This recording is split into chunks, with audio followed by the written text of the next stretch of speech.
Yes. All right. What's up, everybody? Let's get to the business.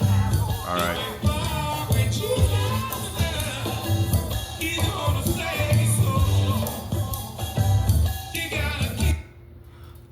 You got to keep the devil way down in the hole. All right.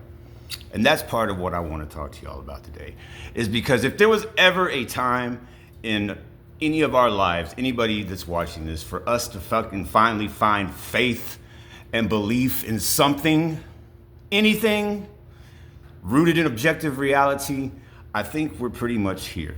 Because I want to talk about some things today, and I want to, if you already are aware of some of this stuff, maybe I can heighten your awareness or encourage you to go find and to go research it and to look into it on your own. And you know, I'm not speaking in political talking points. You know, I went and did my own research, and because I'm searching for a truth that my government and the rest of the world, Hollywood and everything, doesn't seem to want to tell me. Okay? And I want to stop living in this fucking crazy subverted reality that we Americans and, you know, the delusional little narcissists that we've all become, for a variety of reasons. I'm done. I'm done. Liberalism and conservatism and Democrats and Republicans and conspiracies and or whatever. I just can't with it anymore. Okay, and part of the reason why I can't with it anymore is because a lot of these things that we have been told our entire lives were conspiracy theories don't seem like conspiracy, are starting and more as time goes by. Okay, these things that we have been told our entire lives are conspiracy theories, they just don't seem like conspiracies anymore. Okay, they're starting to seem less and less, and Charlie Kirk exacerbates that theory tenfold, because now, okay, corruption and cover-ups counted on having the ability, they had a much easier time long ago to be able to hide and to stop the dissemination of information that discredits the cover-up. Okay, now, ironically, social media, these phones, everything that we do today online, it has made them easier to perpetrate the fraud of cover-ups and to perpetrate propaganda, but it has also exponentially sped up how fast the bullshit starts to look like the bullshit. And that's what we're seeing with Charlie Kirk. Okay, so you have to look, and it's like I feel like we have to start back and go back to look at what has particularly happened since COVID. Okay, the Democrats came in and took over this horseshit, you know, system. Okay, that we basically panicked and had no real response to, and I think a lot of it was, you know, highly, you know, suspect. They just, whether it was delusional or if it was perpetrated by intent, I don't think we certainly didn't get it all right. Okay, and the problem in that is, and that was so much of everything else that was going on at the time in this country, we transferred from Trump to Biden. And when we transferred from Trump to Biden, the Democrats they lost their minds, okay? And that's when all of this propaganda and, you know, right-wing and conservatives and Republicans of all kind it was now open season, and it's okay. They were, victimizing us. So now we're going to give it right back to them, which ironically, it's no surprise. It's not even ironic. It's like now they're getting their give back with what's going on, today. So we've been running in circles for so long that it's like we can't even fucking stop at this point. Okay, but what is fueling all of this? Okay, and that is something that when I tell you, you're going to be like, huh? But I want you to actually stop and listen and follow me all the way through on this thing. Okay, so I want to talk about first thing is first, and this is plausibly, arguably, an answer to what is happening in Ukraine and what we see happening in Israel and everything else. Okay, in 2006, okay, and again, I brought receipts today, so I'm going to go along with this. I'm going to go along with this. In fact, okay, 2006, the acronym BRIC, which basically it stands for Brazil, Russia, India, and China. And ironically, this was first coined by a guy named Jim O'Neill. He was an economist, or may still actually be an economist at Goldman Sachs. Okay, and this was in a report where they credit him with predicting that these emerging economies would become dominant global economic players by 2050. Okay, so after that, 2009, the first formal BRICS summit took place in Yekaterinburg, Russia, and this basically marked the start of an organized political and economic bloc. And to Russia, this is essentially establishing a new Warsaw Pact. And they're establishing a new Warsaw Pact that is turning out to be even better than the Warsaw Pact that they originally had. Okay, and then in 2010, South Africa joined, and that was when it became BRICS. Okay, so in 2006, the term BRIC the idea of BRIC was established and recognized, and then in 2009 they had their first summit. And then in 2010, they became BRICS with South Africa. So let's fast forward today, okay? Right now, currently, BRICS consists of a set of member countries. Those member countries are Brazil, Russia, India, China, South Africa, BRICS, okay? But now it also includes Egypt, Ethiopia, Indonesia, Iran, and the United Arab Emirates, the UAE, okay? Now, in addition to that, we also have BRICS partner countries. These countries are recognized as basically being in their sphere of influence. They are on board and they are participating partners with the BRICS alliance, okay?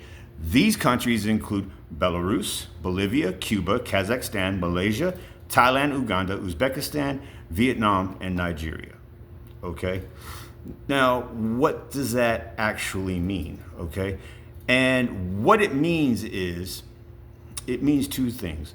First and foremost, BRICS, okay, which is just the core group, okay, Brazil, Russia, India, China, and South Africa, okay. In 2025, these 5 countries comprise of 37.3% of the economy of the world, okay? These 5 countries account for 1/3 of the global economy, okay? When you add in the BRICS partner countries, that includes, that number goes up to 41%, okay? So BRICS and their partner countries account for 41% of the global world economy, okay? And there are many people that are saying that that's actually low, that when you include everybody that's in the core group and the partnership, that number could be as high as 46%, okay? Because BRICS now also includes other countries that are similar to what happened with NATO after the dissolution of the Soviet Union. There's other countries now that are vying to become partners in this economic bloc. Okay? This explains some things that they don't want explained to you.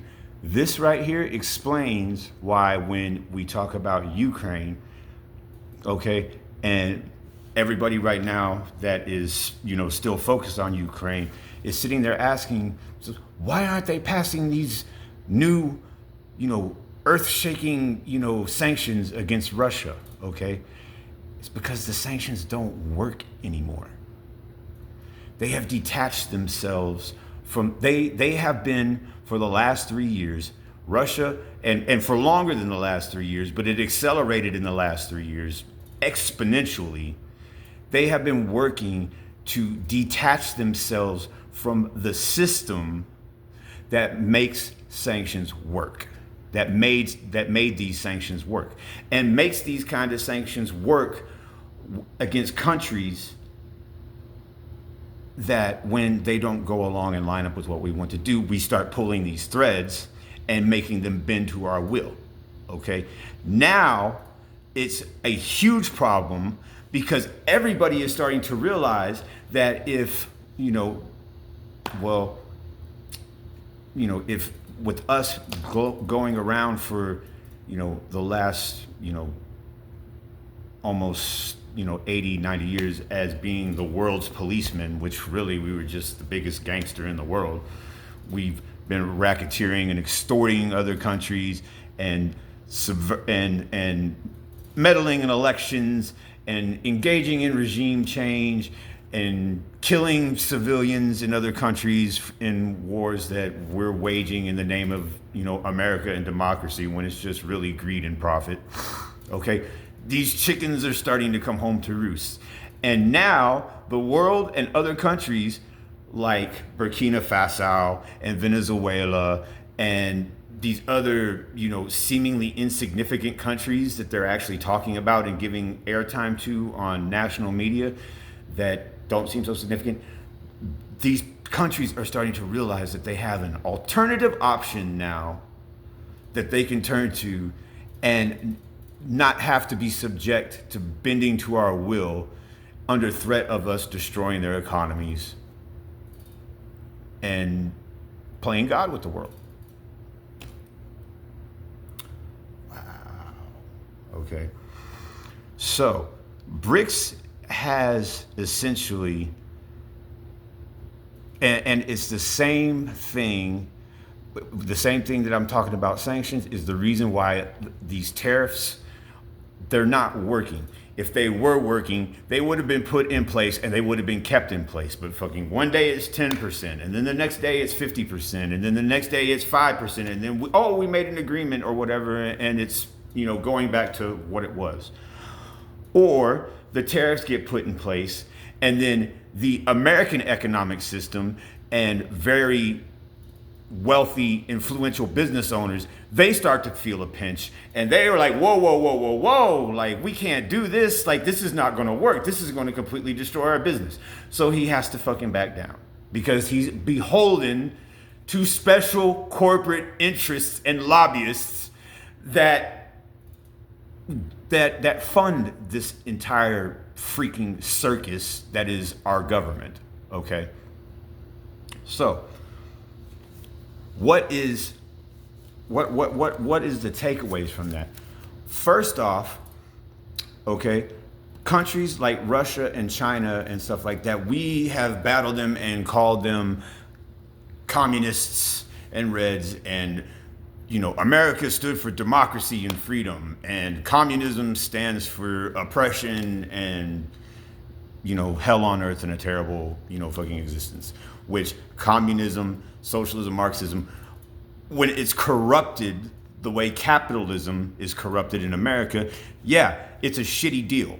But what China and what Russia has done is they've created an economy that government is communist, but the economy and enterprise runs in a capitalistic fashion, in a capitalistic, definition sense. Okay, and that is very problematic because it's growing and it's working for them. And what a lot of people don't understand is that this system and these countries that are defecting to BRICS are realizing something that we had figured out a long time ago. Back in the 1930s, Franklin Roosevelt got the Andrew Carnegies and the Nelson Rockefellers and the Morgan Stanleys and the Rothschilds, the oligarch class, the elite political, the elite wealthy 1% or top of the food chain together. And he told them, you guys have gotten way too greedy, and that if you don't open up and loosen up and start giving your workers and the American people a better deal, a fairer share, okay, they are going to rip us apart. Okay?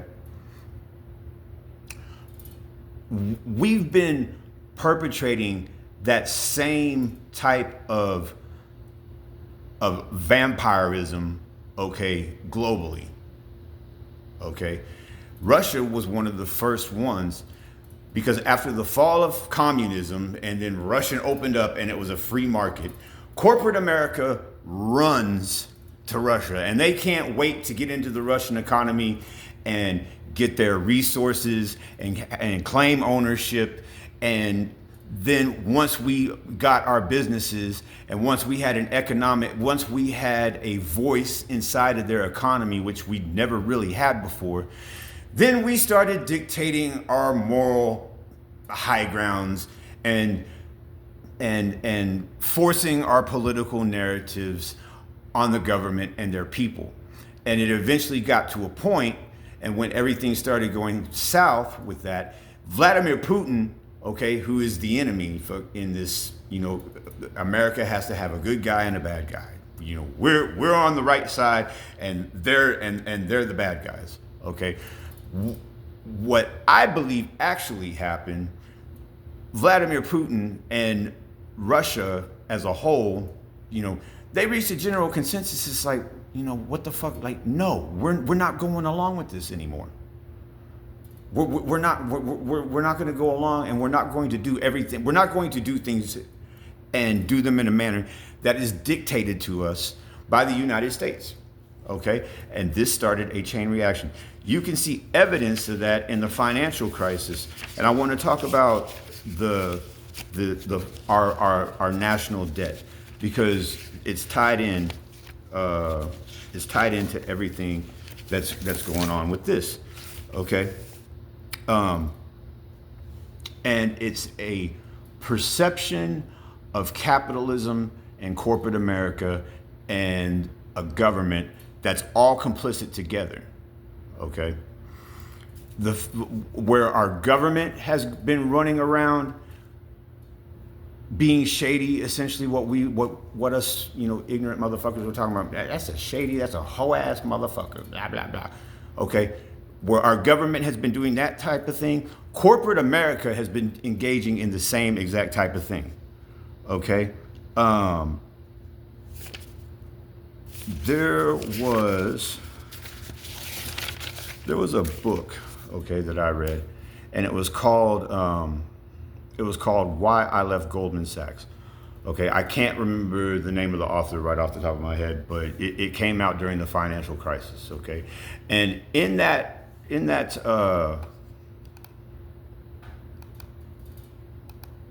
just bear with me 1 second. I have to find this. I want to read this to you because I don't want to be just talking out of my ass. I want to give you the real deal here.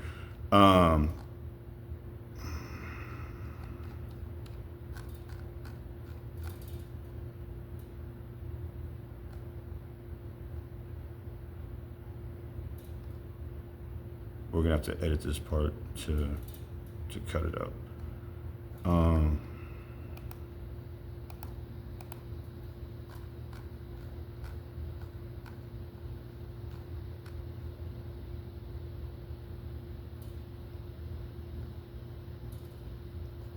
Okay, Why I Left Goldman Sachs, a Wall Street story authored by Greg Smith and published in 2012. It says Smith was a former Goldman Sachs executive director who made headlines the same year when he published a resignation op-ed in the New York Times criticizing the firm's culture and client practices. The book expanded on that op-ed. Okay, and there was a segment in that book in which he said, in the book, Greg Smith recounts experiences working with clients in Asia. He describes how some Asian bankers and business people expressed reluctance about working with Goldman Sachs. They conveyed that they only continued to deal with Goldman because of its size, reputation, and influence in global finance, not because they genuinely wanted to. In fact, they flat out said that they really didn't trust them, but there was no alternative choice for them to work with. Okay, and that was the point that Smith was making, is that Goldman Sachs client relationships in some cases were rooted more in obligation or necessity than trust or respect.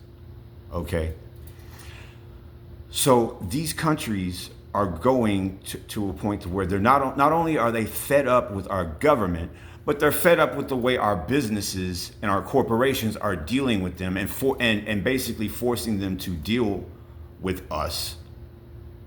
And they're forming a worldview more and more by watching our elections, by saying, wow, okay, your government is shady as fuck. We can't trust them, and we don't even want to deal with you. We don't even want to deal with y'all anymore.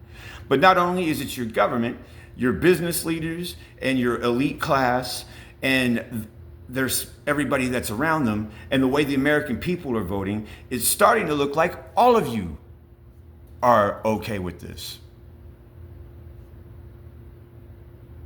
Okay, that's a hell of a worldview.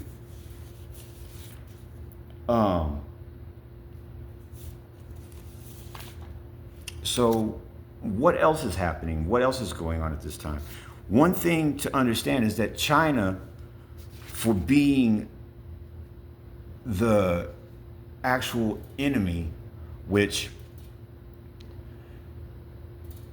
I understand communist corruption, but I also understand a lot about Chinese culture, which is why I'm conflicted on this part about how much of a threat and an enemy they are. Because if we actually approach these people honestly and honorably and stop trying to subvert reality and actually deal in object reality and truth, and like I said, honor and honesty, if we were willing, if we were able to do that, much less willing to do that, there might be a different narrative here, because China has invested and holds over $730 billion in U.S. treasuries, okay? We owe China $730 billion for money that they have given the United States government. Okay, that's just what they've invested in the government. That doesn't include their private investments in this country, which there is some very shady shit. But also, it's a culture that feels that they have to watch our every move because they don't trust us. Okay? Again, around the time of the financial crisis. Okay, Russia at the time in 2008, the estimate is that they had invested and held around $48.5 billion in U.S. treasuries. Okay, when you look at things, the highest number that I can find, ChatGPT started getting janky on giving me numbers, but 2011, this seems to be the height at 96.9 billion, and then it starts to fall off. Okay, which means Russia has been very slowly, more rapidly recently in the last 3 to 5 years, and particularly since they invaded Crimea, they've been moving away from us for a while now. We ended communism and the Soviet Union fell and we were best friends, and then they did an about face and they were like, fuck you. Now they're at a point where they're just like, fuck you. It's just like, and fuck you completely. Like, your sanctions and your tariffs, they mean nothing to us at this point. So that is why the war is continuing, is because what we're saying is going to stop them is not stopping them, okay? All right. So today in 2025, Russia holds $24 million in American securities, okay? They've gotten rid of the debt is gone, okay? They're not investing in the dollar anymore. And now at this point, they have absolutely no incentive to do so. Okay. Also, who is our biggest debt holder? That would be Japan. Japan holds $1.51 trillion in US treasuries. And the scary part about that is that Japan, while they haven't formally taken this position, there is a very serious debate and argument going on in Japan right now of how much more are we going to invest in America and in the dollar and in US treasuries when we're starting to question whether or not you can even make good on the commitments that for the money that we've already given you. Okay? Again, these are not conspiracy theories. This is all information that you can go online, do your homework, do your due diligence, and think for yourself, okay? And stop listening to political narratives and slogans and memes and all this, horseshit that gets thrown in our face every single day. And there's one side telling you one thing, and there's another side telling you something different, okay? It's the difference between succumbing to subverted reality and still believing that there's some objective truths in this world beyond just the fact that a man is a man and a woman is a woman. Okay? Jesus Christ. Japan holds $1.51 trillion. Okay? And they're getting to a point to where they're questioning how much more they really want to do this. Okay? So my point is that this madness is perpetuating because the situation is spinning out of our government's control. And I feel for Donald Trump because this pompous, fucking blustery asshole so badly believes his own horse shit that he's actually in control and that he's actually the one that's running this thing and fixing it or whatever, when he is fucking running around just like everybody else in Congress that has any type of dealings as far as foreign policy and global issues and stuff like that. And all of these CEOs and corporations, they're going, holy shit, okay, because like I said, our bullshit is coming back, and we are now starting to be held accountable for what we have been doing overseas. And as Americans, we should be pissed off because they've had their hands in our pockets the whole time, and it's our money that has funded this fucking disaster that we are now embarked on. And what is the result of this all? Okay, everybody? And this is the fucking elephant in the room, and this is all the stuff that we're being told right now that we're not supposed to talk about. Otherwise, we're demonic, terrible, horrible people. We are sliding towards authoritarianism because of the bad economic and foreign policies of so many fucking administrations, Democrat and Republican alike, okay? And Washington and Congress and the government right now is fucking in total, full-blown panic and damage control mode. This has all already happened, okay? So there's no fixing it. It's how do we deal with it from here? And I don't think our government has a clear answer for that. And they don't even want to talk about it. That's why they continue to amp up the drama and the rhetoric and the horseshit, is because they don't want anybody focused on what is really going on, okay? Two things. And saying that we are sliding towards authoritarianism in this country is something that is so inconceivable to so many people, which is why so many baby boomers and Gen Xers and the older people that are left in this country, they can't believe it. They can't get their mind behind it. They lived through, some of these people, there's still people today who lived through World War II. And the funny thing about it is that a lot of these people are the first ones to stand up and tell you that this is exactly what is happening, because they lived through it and they saw it and they see the patterns that are continuing, that are now happening again. Okay? Like I said, I'm going to give you receipts on this. 2 things. Number 1, President Trump tells White House press pool that reporting anything that is not authorized by the White House will result in their credentials being provided. Okay? There's too much information getting out. Okay? This is a result of them having so many whistleblowers in their last administration that you clamp down on this because you've started to realize, which Charlie Kirk was a major wake-up call for them, that they're losing control of the narrative to the truth. Okay? So that is why that everything that gets reported out of the White House now is going to be what is authorized by the White House. And if you don't report that, then you are going to be ostracized and you are going to be removed from the conversation, and they're going to fucking find somebody who will fucking regurgitate their propagated fucking bullshit. Okay? The second thing, Bibi Netanyahu is now in full-scale fucking damage mode to suppress these Charlie Kirk Israeli conspiracy theories. Wow, what a surprise. Okay?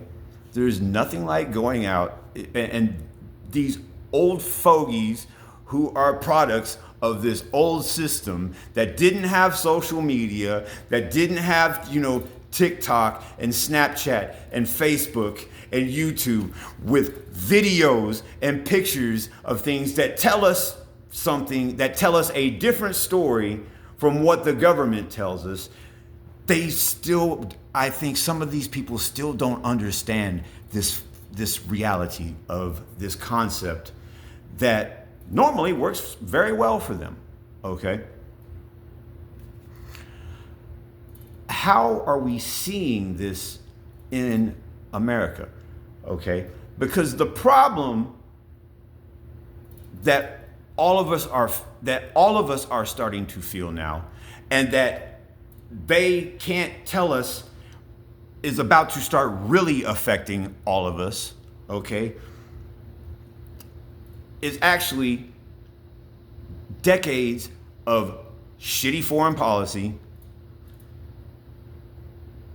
covert operations and cover-ups and regime change and economic fuckery, where we just go in and we are total vampires, and we extract and we go into these countries and we change their governments. We set up fucking democracy, which they've never lived under and don't know how to work, because we want them running around in circles while we extract every dollar, mineral, resource, commodity that we possibly can. We take ownership of it and extract it, and it's all to our profit. And their people suffer just the same as the lower class of American society.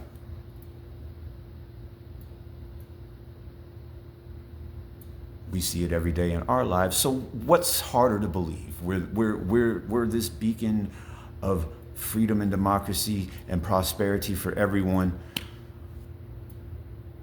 or we're getting pimped and extorted and completely subjugated every single day. But we wouldn't do that to somebody else's country and somebody else's people. Horse shit. Which gets to where this is starting. And again, this is like, oh, JJ, what the fuck are you saying? Okay, I'm gonna tell you what I am saying. Immigration. Okay? Immigration has been the biggest enemy and at the forefront of every political argument on both sides of the aisle since 2020. And it's been something that's been on the radar and on the agenda since I've been alive, that we've just continually kicked the can down the road because it was an issue that was divisive, and it was a distraction, but it really wasn't important until recently. Okay. And I'm going to also tell you why recently it all of a sudden became important. Okay. And what that is that in order, every slide into authoritarianism, okay, Hitler and the Nazi Party and the German fascists incorporated this, and it's like propaganda was created by America in World War II. That's a consensus that a lot of people agree on. The Germans put on, in World War II, in the 1930s and 40s, they put on a master class in how to exploit it. Okay? Understand? Okay? I am not apologizing for Nazism. I'm not apologizing for the Holocaust. I'm not denying any of this. It was some very, very evil shit. But we are on some equally very, very evil shit, okay? And the United States and Israel are on some fucking shit right now, okay? All right. And the problem with immigration and with getting and they achieve authoritarianism by eliminating their opposition, okay? And immigrants are very much their opposition because they've been brought into this country, okay? They've been given all of this money, and here recently, this is where the Democrats completely fucked it up because they basically tried to sell out to create votes because they thought that they were going to have another term, another administration. And I really believe at some point there was going to be a movement to somehow, legitimize all of these illegal immigrants and making them able to vote. And when you have given them all of this money and all of these resources or whatever, they're going to remember the Democrats as the ones who gave them their opportunity at the American dream, and they're going to have their votes. Okay.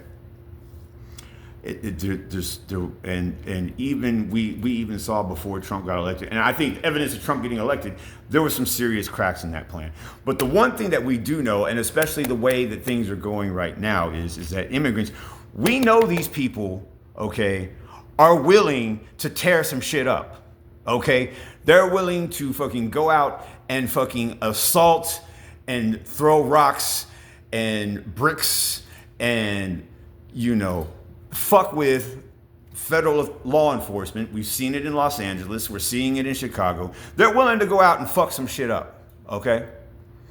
So you have to eliminate those people. You have to eliminate that kind of opposition. And it's always the fringe groups. It's always the small fringe of people that are willing to go to extremities to stand on, what they believe in. And part of the problem is, and part of their outrage is justified, is because they've been allowed to be here and they've been allowed to do what they do for so long that, arguably, rightfully, they feel like they have a right to have at least, to at least participate in the conversation of a government that's deciding their fate, that's told them for so long that this is okay. We're on your side. We're working for you. Okay? They're being scapegoated to distract you from grotesque and epically corrupt and inept failures of our government. Okay? And not only of our government, but of the oligarchs and the businessmen who are pulling government officials' strings that our government is beholden to, basically. Okay. So this is in order for authoritarianism to take hold, you have to get rid of all of your violent opposition. Okay, your ops that are going to come to and that have no problem with coming to kill you. Okay, you have to get rid of those people. Okay, so we're deporting them. Okay, what do we do first? And let's take a look at how they ramped up this new immigration system that of dealing with illegal immigrants. And if you are a rational, reasonable person, you can agree with the fact that we're supposed to have a rule of law in this country that we follow.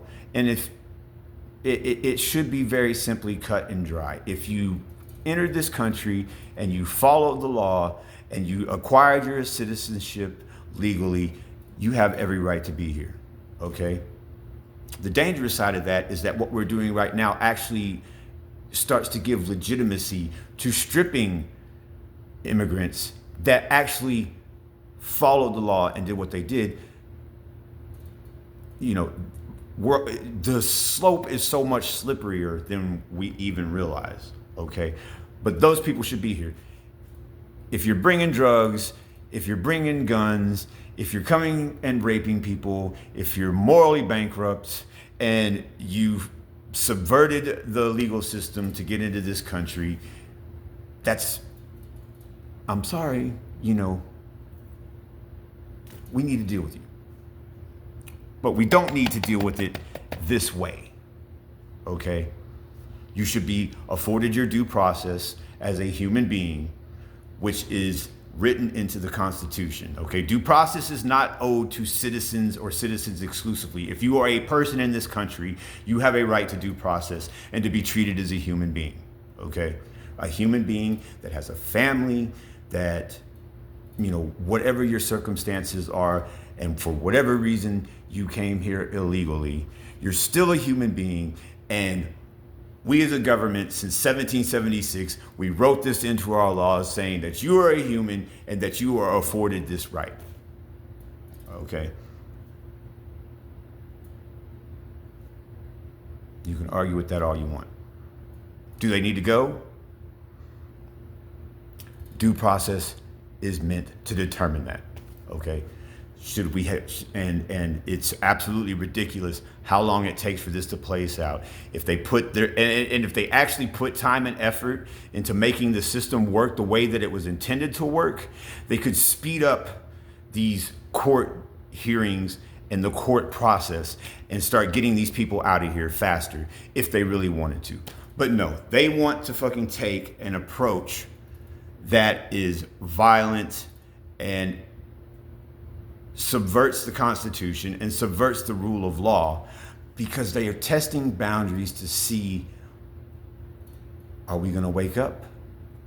And are we going to wake up in a manner that actually challenges what they're doing, and it just doesn't make us liberal democratic lemmings that are following these fancy made up narratives that justify something instead of just calling it what it is. They can't just call it what it is. They can't just call it out for being morally bankrupt. They have to fucking make it a you versus me and us versus them, the good guys and the bad guys, the victims and the victimized, who are now, the position is changing with whatever party is running Congress.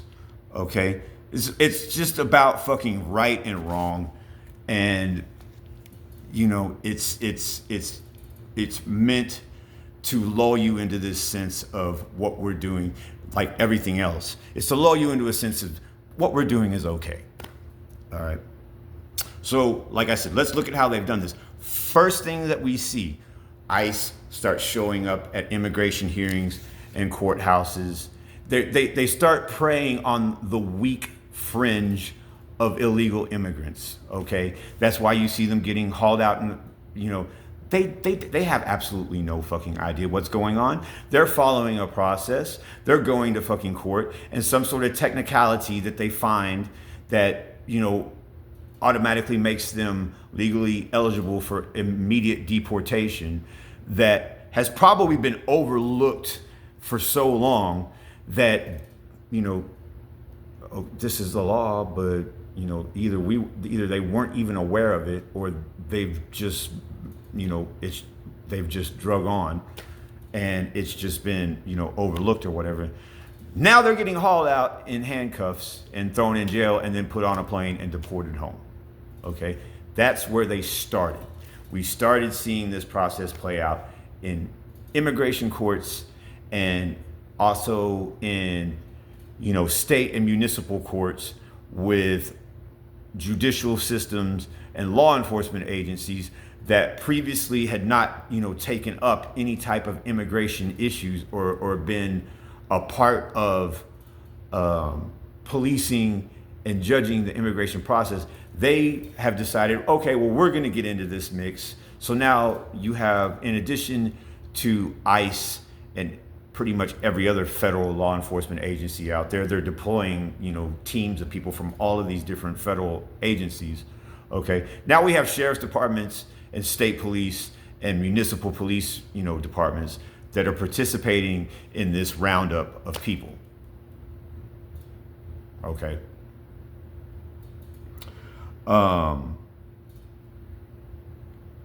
So eliminating all nonviolent opposition, and they're attacking and have been attacking, demonizing small and statistically insignificant fringe groups up until now, previously, before this.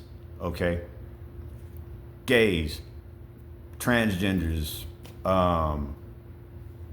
Muslims, but there was no actual, it was just assaulting their credibility and goading them into fucking coming out of character and looking like fucking idiots and things of that nature. That was the first phase, okay? Now we've amped this up to immigration, which covers a much larger portion of the population, okay? And this is just the same way that fascism proliferated in power in the 20s and 30s. LGBT, Antifa, Proud Boys, January 6ers, there's all these small groups. But now there's a much larger population that's under attack, and the mass majority, some are speaking out, but a large majority of them, they're entirely apathetic to it because they think that, they don't have a dog in this fight and that it doesn't affect them. So again, the government is slowly testing the waters, and they're realizing and how far that they can go, and they're doing it in incremental steps, okay, so that it's not noticed. Okay, so first they're going to deport all of the weaklings. They're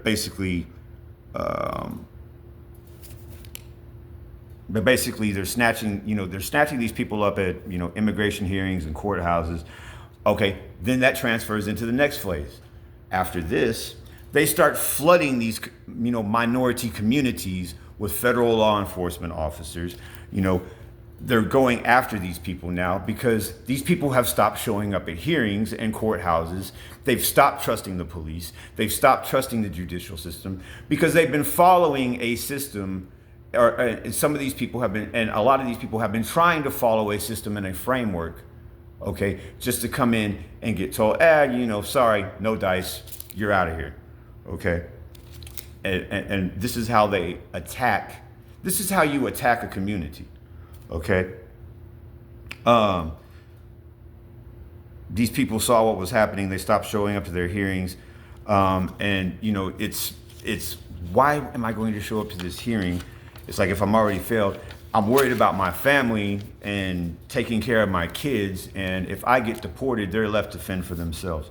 It's a morally disgusting dilemma that we're putting on people, and on top of that, then we're calling them gangbangers and rapists and drug smugglers when the people in the illegal immigrant community that we're actually attacking, a lot of these people are gangbangers, and we're getting rid of those people.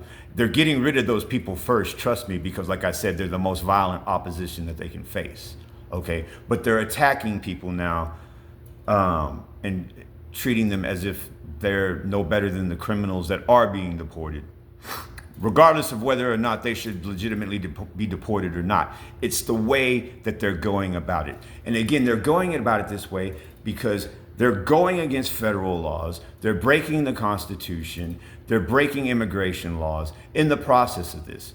we're just going to say, fuck you, this is what we're going to do. And then, after we've already done it, it's fine. The courts may declare it unconstitutional or may declare it illegal or they may issue injunctions or whatever, but we've already gotten away with it.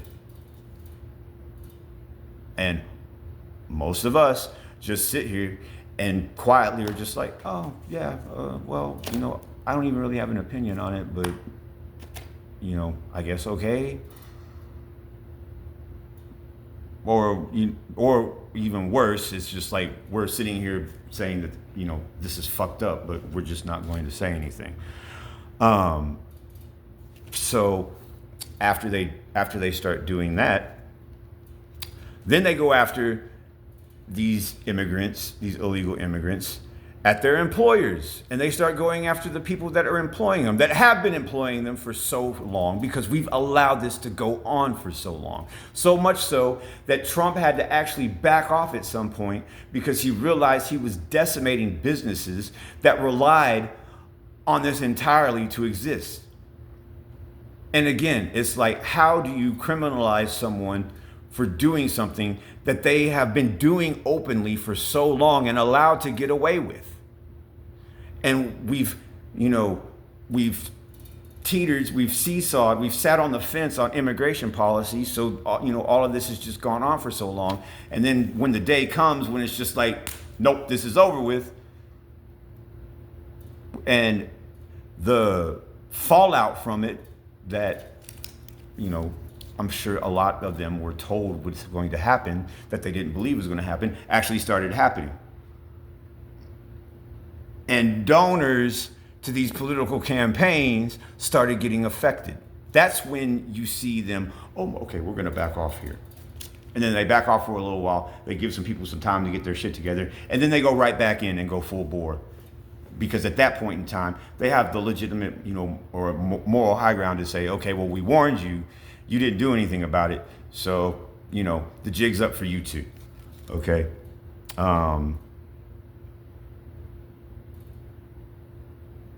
Okay. So like I said, this is a progress of basically what we can shove down your throat without you bucking back at us. Okay. So like I said, this started off just ICE. Okay. But before they even started this, you'll notice there was all this rhetoric and propaganda coming out about sanctuary cities, and that if you're not going to, support ICE and you're not going to support this immigration policy, then we're going to defund you. Okay. So when that started happening, that's when you saw these municipal, local, state, and municipal agencies that started waging into this fight. And part of them did it because, some of them did it because that's what the voters demanded. And a lot of them did it because they got promised more Bearcats and more, military style, fancy, technology and more squad cars and better computers. And, they were economically persuaded into getting on the bandwagon, okay, to great economic incentive, okay? Believe me, that absolutely was happening as well. They got more helicopters and drones and all this technology and stuff like that that they can use to enforce the law against these illegal aliens. And then once they have this, then they're free to start fucking using this stuff to violate the rights of everybody fucking else that they, want to hem up, okay? Again, the slippery slope, okay? So we've gone through the employers and we've gotten these people from their jobs. So now these people, in addition to not showing up to court anymore, they're not showing up to their jobs anymore. So the ones that are still here that they haven't caught yet are still sticking around, and they're stuck into a situation where they can't follow a legal process that they were following anymore.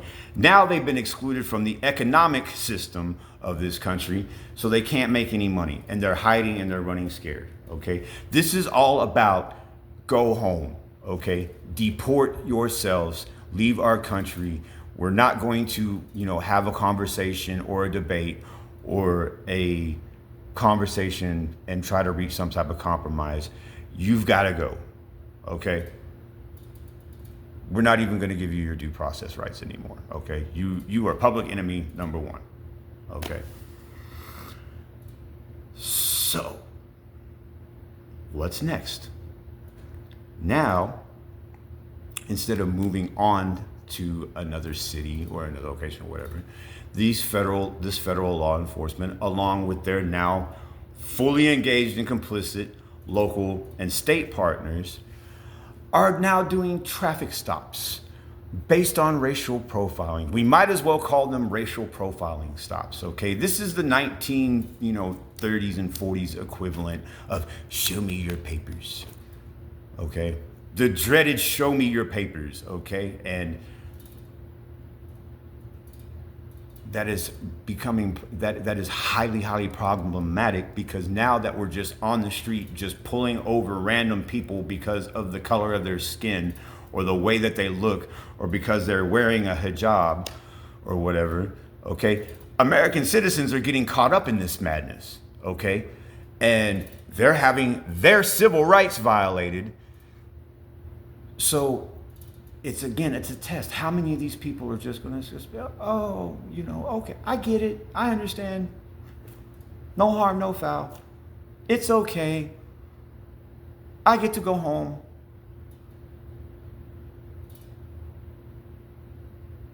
Do you see what I'm saying now? It's not that deporting illegal immigrants is bad or wrong. It's how we are doing it, okay?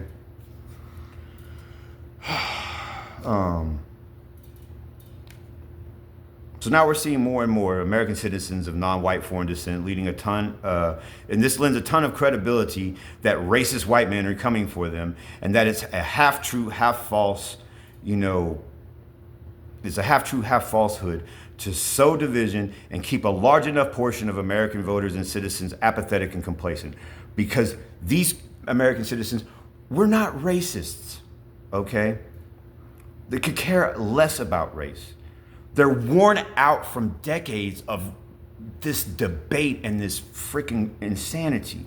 They're worn out from decades of political narratives and counter narratives on civil rights, okay? Again, they're not racist. They don't care, and they've actually removed themselves from this conversation entirely, which makes them, in a way, complicit, because they're done with it. They're fed up with it. So they're not going to say anything. So the powers that be in the government are free to continue the cycle, okay? They've removed themselves from a political circus that was just narrating a problem to tell you who to blame and who to vote for, that's going to fix your oppression and give you justice and everything that you're entitled to. I would love to argue with people about, some of this. If you're objectively listening to what I'm telling you, okay, there's a lot here. All right, we grew up in a society where we kind of looked at government as our parents. Good old Uncle Sam, okay? I fucking hate that. Good old Uncle Sam.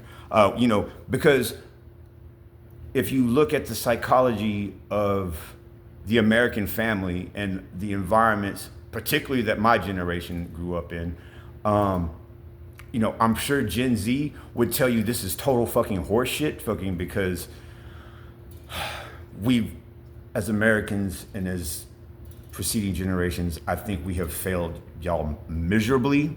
And for that, and on behalf of my generation, I would really like to apologize for that.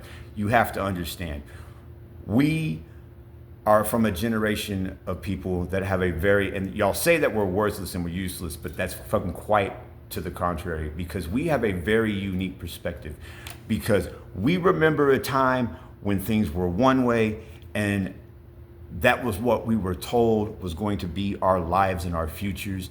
And at the end of the 90s, early 2000s, we got a rude fucking awakening, because everything that we were told, that we were led to believe in, and that we held as truthful and honest and real as far as to what America was and what the American dream would be for us, was all blown up.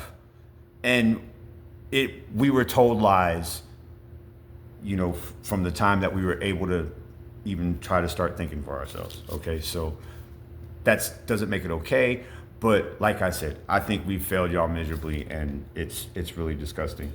But it ties in with that government. It's called Uncle Sam.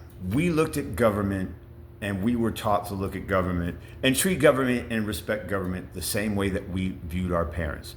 And we viewed our parents as these infallible superheroes that had the right answer for everything and could fix every problem and steer us in the right direction and tell us the truth, and they're honest with us, and they have, they hold all the cards, okay?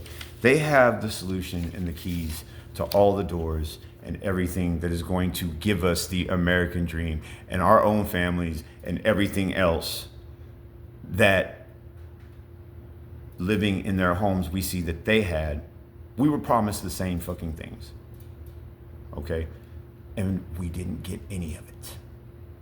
We got this horseshit political circus that is now coming full circle and is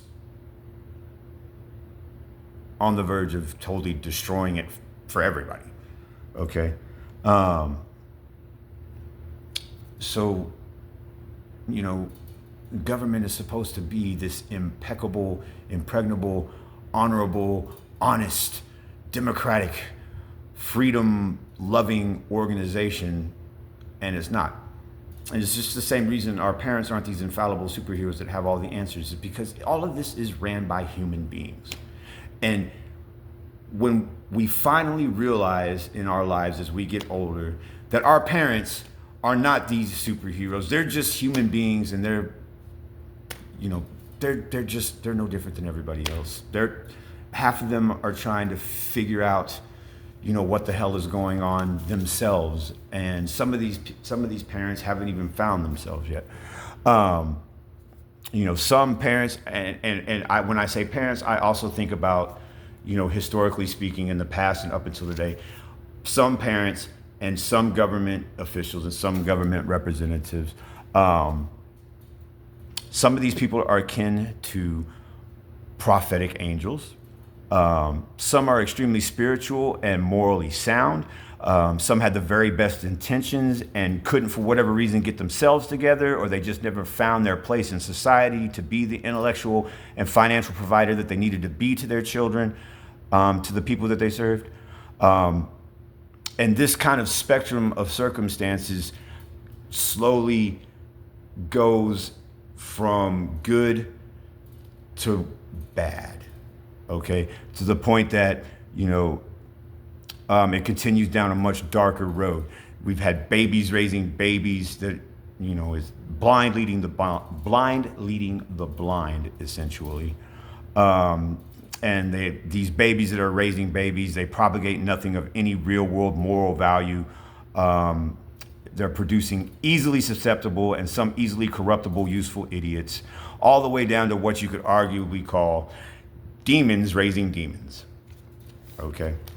I think the majority of the elite oligarchy that clearly has exerted massive influence and also infiltrated the federal government to the point that the president and congressional reps have taken money from so many people representing so many different entities, in which money and favors and influence to a much smaller circle of people that government reps are funded by, and they're richly rewarded by them.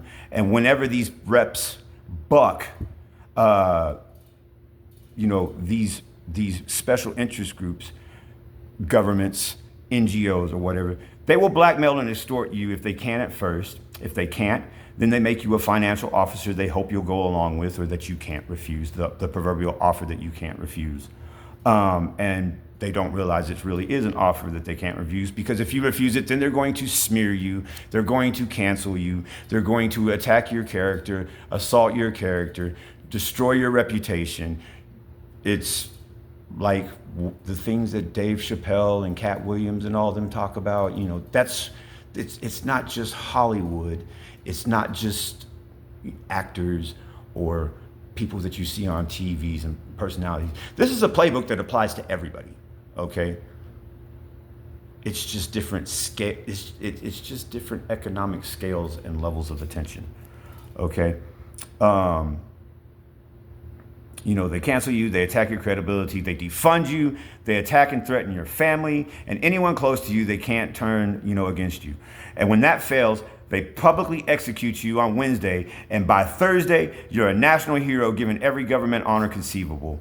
And I mean, to the point that there is no veteran that I have ever seen since I have been alive that was given the honors and the political show of respect that Charlie Kirk has gotten, okay? I think that should really open your eyes because, there are people who actually legitimately died for this country with far more legitimate claims to having this type of attention paid to them and having this level of honor given to them. It's just so fucking hypocritical at face value, okay?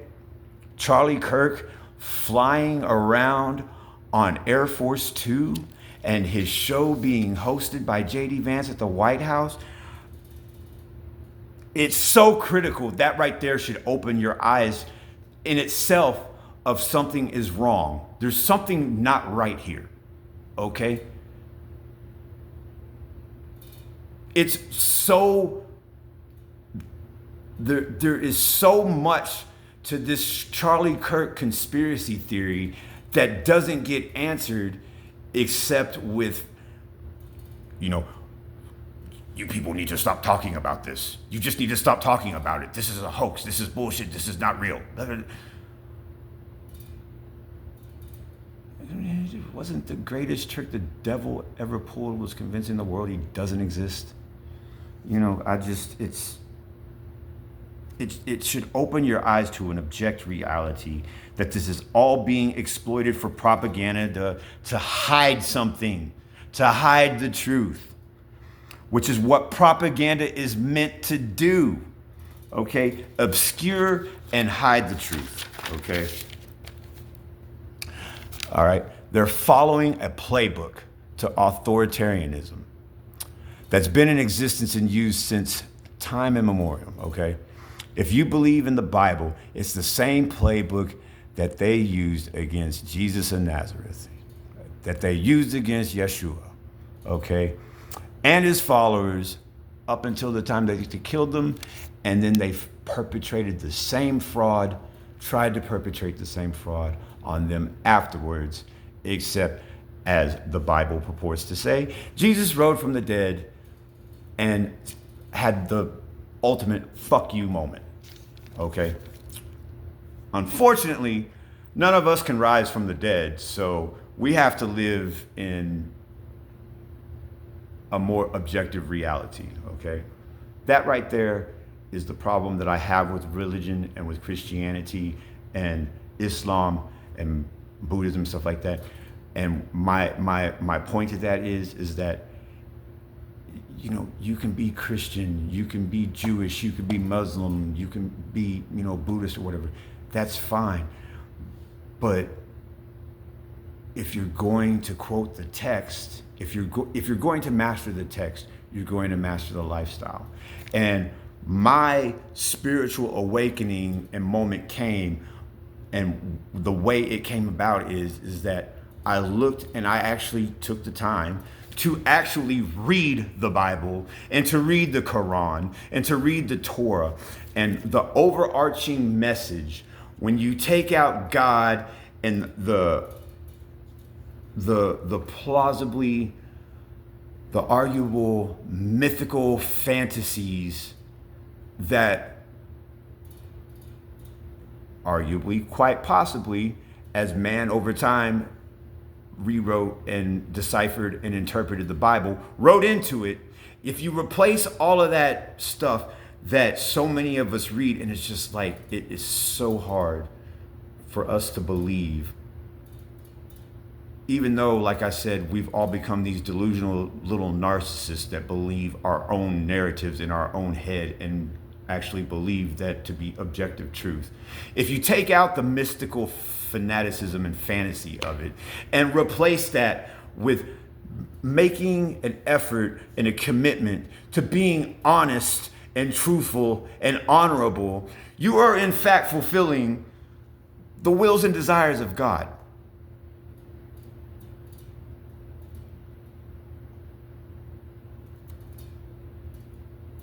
I submit to you my theory on that. Okay.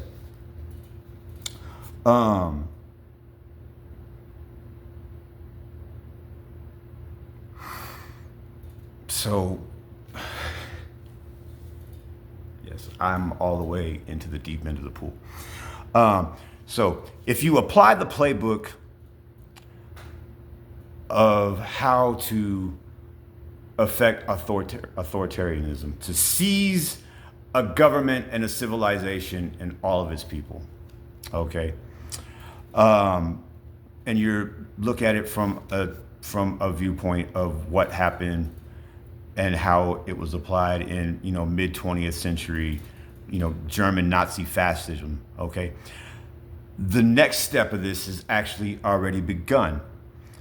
Alligator Alcatraz was created for a purpose, to see if they had stacked the court sufficiently to get away with it, to be able to legitimately and legally incarcerate immigrants, illegal immigrants, people that they have deemed illegal immigrants, okay, and incarcerate them indefinitely and while denying them due process, okay. Simultaneously, okay, they got the ball rolling on a backup plan if that didn't work, okay, which, as we have seen, it didn't. And that backup plan is that, okay, well, we're just going to deport you.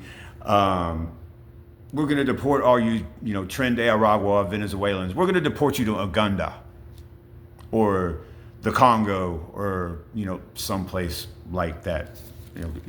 Whatever it is, we have to get rid of you, okay? Because what we're about to do is going to start so much shit that we have to whittle down the population to a level of people that we're capable of actually dealing with, okay? That's what this is. That's a big part of what this is about, I think, okay? Both of these are highly questionable with a lot of legal precedent to challenge doing so as legal and constitutional violence. But the next step is locking these people up without due process to make them waive any rights they have and submit to deportation to Uganda or some other country or back to their home countries, most likely to be jailed further or exploited, because they require this to happen, okay? And when you apply it and when you look at German Nazi fascism, okay, and the way that they operated, okay,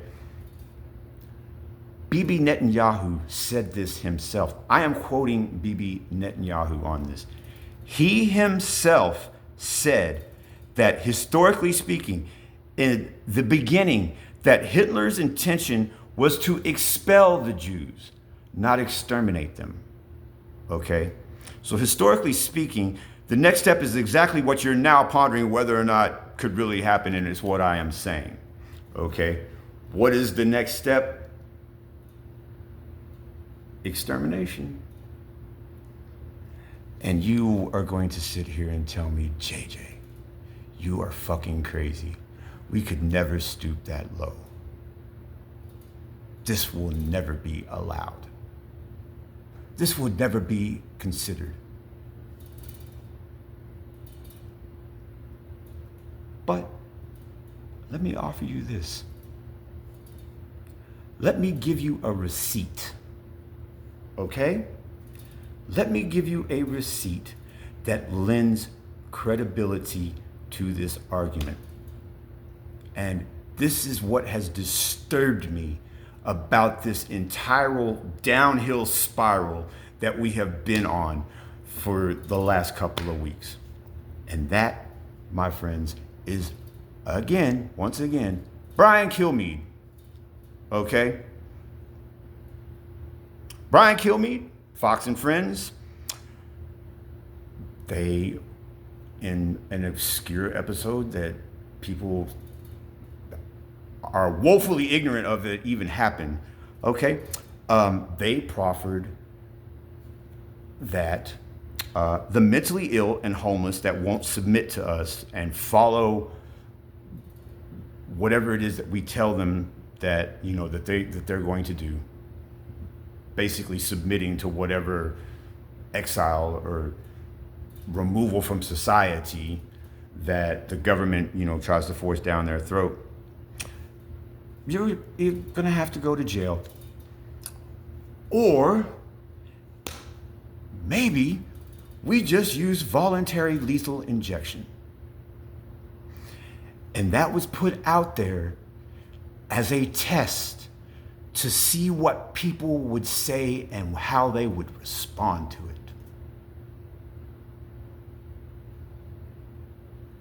And it is so, so tragic, because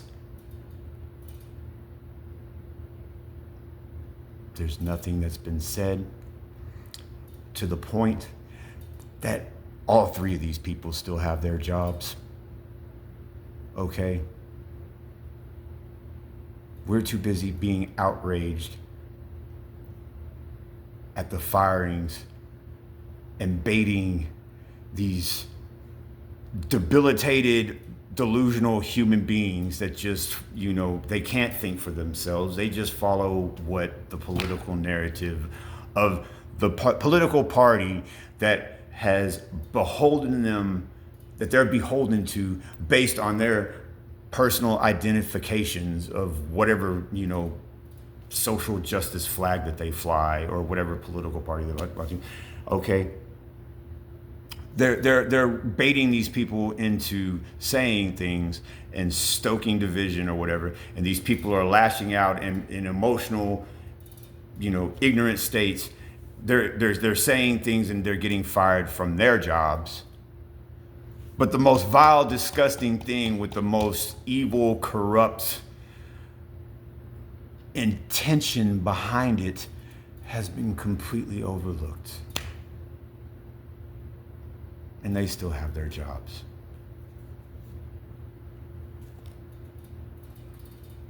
And I'll add to this that in the process of this idea being floated and completely ignored, okay, they're starting to label transgenders, anti-fascists, left-wing radicals, Muslims as mentally ill.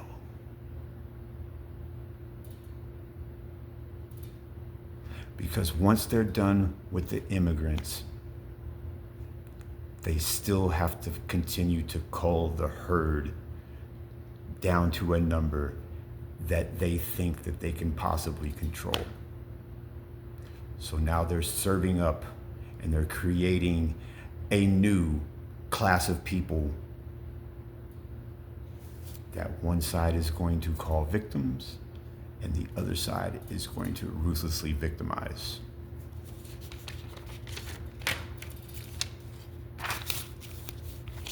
Holy shit, did I make it make sense?